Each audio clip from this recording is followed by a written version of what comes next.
So today, we're going to dive into the story of one of the most incredible and honestly underappreciated organs in your entire body, the liver. We're going to follow its journey from being this healthy, hardworking hero to what happens when it gets pushed too far. Let's get right into it. Okay, first things first, let's talk size. The liver is the largest internal organ you have, weighing in at up to 1.5 kilograms. That's a real heavyweight. And believe me, it needs every bit of that size for all the incredibly important jobs it's got to do. For starters, think of it as your body's metabolic command center. After a meal, your liver grabs onto glucose from your blood and stores it, which stops your blood sugar from going haywire. Then, when you haven't eaten in a while, it releases that energy back to keep you going. It's constantly juggling your body's fuel supply. But that's not all. It's also a crucial part of your immune system. You see, all the blood from your gut goes straight to the liver first, so it's your first line of defense. It's packed with these special immune cells called Kupffer cells, the biggest collection of them in the whole body, and they are constantly on patrol, just gobbling up any bacteria or pathogens that try to sneak in. And then, of course, there's the job it's most famous for, detoxification. Your liver is your body's #1 filter, working 24/7 to break down and get rid of all kinds of stuff, from medications to the natural byproducts of your own metabolism. So you put all that together, managing nutrients, fighting infection, and cleaning your blood, and it becomes pretty clear. The liver is truly the body's unsung hero, doing hundreds of vital jobs behind the scenes every single day without you even knowing it. But here's the thing, even heroes have their limits. So what happens when this absolute powerhouse of an organ gets damaged, not just once, but over and over again? Well, that's where the story takes a fascinating and dangerous turn. The liver's very attempt to heal itself can actually create a much, much bigger problem. And that brings us to the scarring within.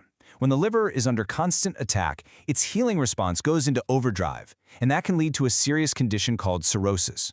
The whole story of how this happens really boils down to one very specific type of cell. And here it is, the key player in our story, the stellate cell. Now, in a happy, healthy liver, these cells are pretty quiet. They just hang out and store vitamin A. But when the liver is injured again and again, a switch gets flipped. They get activated, they transform, and they start pumping out massive amounts of collagen, basically scar tissue. You can see the whole downward spiral right here. It all starts with an injury.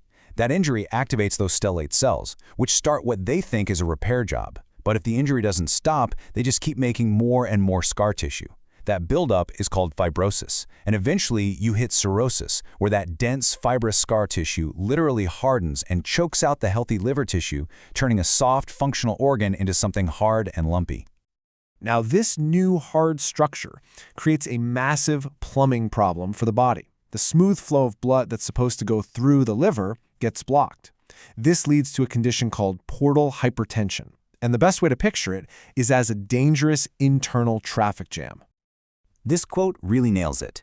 All the blood from your digestive system is supposed to travel through a huge vessel called the portal vein to get to the liver for processing. But when that liver is scarred up and hard as a rock, the blood just can't get through. It backs up, and the pressure inside that vein skyrockets, causing this massive traffic jam that affects your whole system. And this traffic jam has some really serious consequences. The backed up blood has to find somewhere to go, so it gets forced into these little detour veins like in your esophagus. But these veins aren't built for that kind of pressure, and they swell up like balloons. We call these varices, and if one of them bursts, it can cause catastrophic bleeding. At the same time, all that back pressure floods the spleen, making it swell up dramatically. That's a condition known as splenomegaly. Okay, so think about it. All this chaos, the scarring, the traffic jam, it's all happening deep inside your body. So how on earth can a doctor on the outside tell that something is so wrong on the inside? Well, it turns out the body starts sending out some very clear signals. This is where medicine gets a bit like detective work. Doctors start reading the body's external clues to piece together what's happening internally. And these physical signs can tell a surprisingly specific story about what's going on with the liver. For instance, some signs point to cirrhosis in general. Things like spider navi, those little red spots on the skin that look like spiders, are a classic clue. But other signs point specifically to that pressure problem, the portal hypertension. A doctor feeling an enlarged spleen, that splenomegaly, knows right away that the internal traffic jam is getting serious. The clues can get even more specific. Something like Dupuytren's contracture, where the tissue in the palm of the hand thickens up, can actually hint that alcohol is the cause of the liver disease. And then you have the signs of decompensation. That's when the liver is really starting to fail. Jaundice, when the skin and eyes turn yellow, is a major red flag that the liver can't do its job anymore. So physical clues are powerful, but they're just the beginning of the story.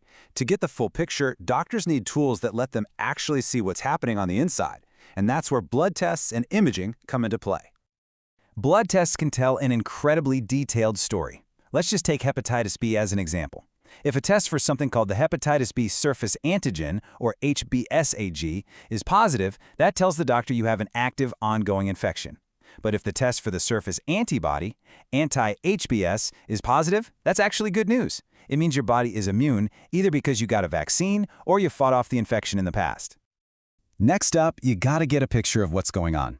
And the first step is almost always a simple ultrasound. It's quick, it's not invasive, and it gives doctors a first look at the liver size and texture.